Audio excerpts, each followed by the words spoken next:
Hello, and welcome to Teacher Tidbits. I'm Lady Long, and I'm excited to show you guys my DIY tree. Before we get started, hit the subscribe button.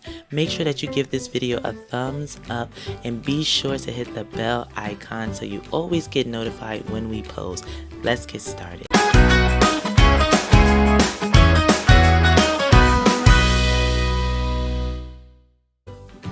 The first thing that you guys are going to need is a rather large box or just some scrap cardboard.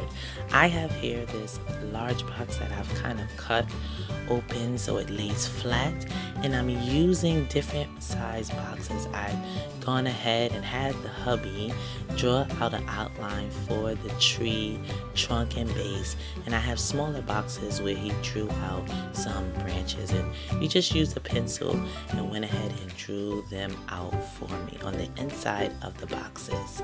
If you don't have any large boxes, you can use these small boxes and your tree will come together like a jigsaw puzzle in the end.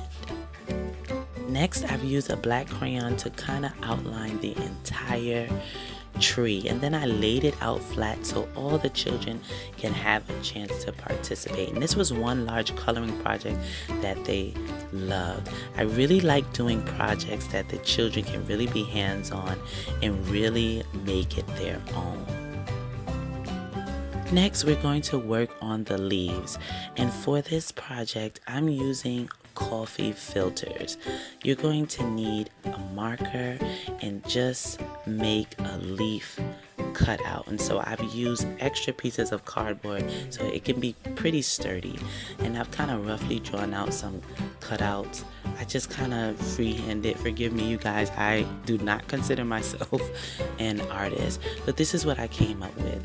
Next, you're going to simply cut out those leaf cutouts from the coffee filters, and we're going to go ahead and get ready to color them. So what you guys see here are some jars filled with warm water, and I've added a couple drops of food coloring.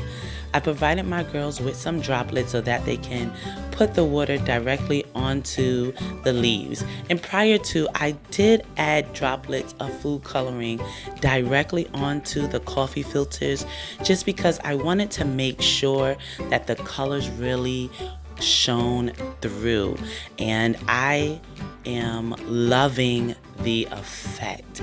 Do you guys see these autumn leaves? I just love how they turned out.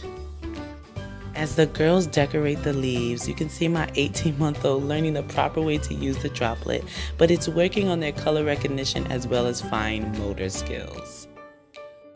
So this is the complete tree, you guys, and I absolutely love how everything turned out. While it's plastered on the wall, it stands just over 5 feet, and close up you guys can see the texture that the coffee filters took on once we added the watercolors. I love it, the girls love it, hubby loves it, and it just looks so realistic. I love using trees to explain to preschoolers the transitions of seasons. And this is right on time. This is going to be a great addition for our Thanksgiving backdrop. And I'm going to use the leaves, take them down, and really explain to my girls how we transition from autumn into winter. Please go ahead, give this video a thumbs up. Leave a comment down below if you love this tree and if you're going to give it a try. This is Teacher Tidbits. Happy learning!